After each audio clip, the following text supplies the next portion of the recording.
Hello. Welcome to a Discord mobile tutorial on how to change audio input. First things first, if you guys just want to leave a like and comment down below for me for the algorithm, then I'd really appreciate it.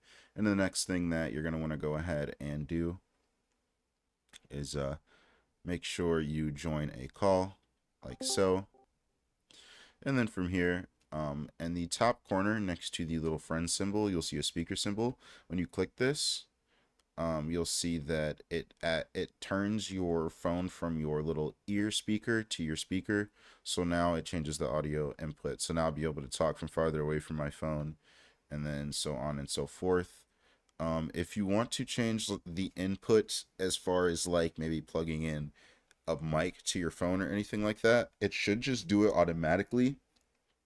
If it doesn't, you might be a little bit cooked because that is the only way on the app to do it. If you guys have any questions, comments, or concerns, we should leave down below. Other than that, have a wonderful day. Thank you.